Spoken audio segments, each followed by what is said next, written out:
Ms. McLaughlin, you have expressed concern that the Pregnant Workers Fairness Act application of the undue hardship provision might limit the employer's options. And in your written testimony, you state, quote, but Section 2(4) of the bill suggests that the employer cannot place the worker on leave if an accommodation exists that would address the known limitation, even if that accommodation results in undue hardship. Would you agree that if a pregnant employee is placed on leave as an accommodation that the employer chooses, that it should be paid leave? Well, that would depend on the financial resources of the employer. So some employers can afford paid leave and others cannot. Do you believe that a woman who has a job, who is pregnant, who is doing the most essential thing on this earth, which is to reproduce and keep the human species going, without that, none of us would be here? Do you believe that that woman shouldn't get paid leave if the employer, under a law or rule that you support, suggests that instead of doing an accommodation on her work, that the accommodation that best suits that employer is to put them on leave, that they should not be paid?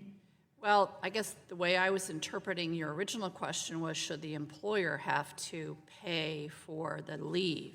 I would suggest that if Congress feels that those types of leave should be paid, and I know there have been introduction of bills in the past, that to me is something the Congress should mandate rather than imposing the duty to pay on the employer.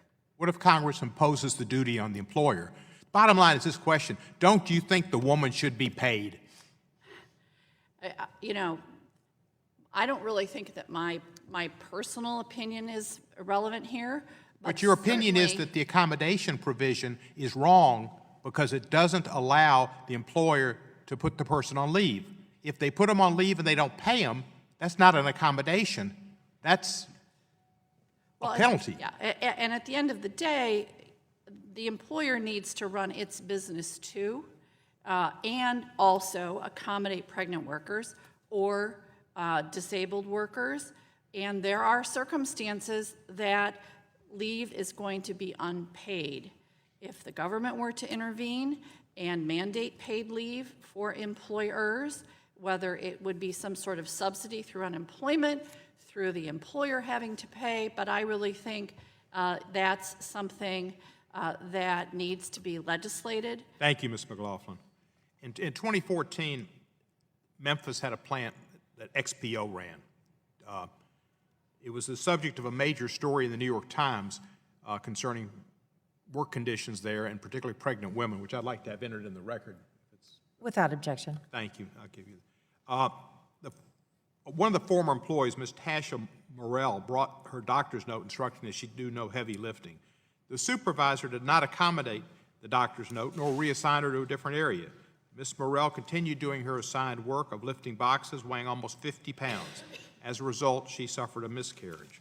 Currently, employers can arbitrarily determine what is an unnecessary burden to accommodate. Ms. Baxt, what would how would the undue hardship standard under the Pregnant Workers Fairness Act come into play in this situation?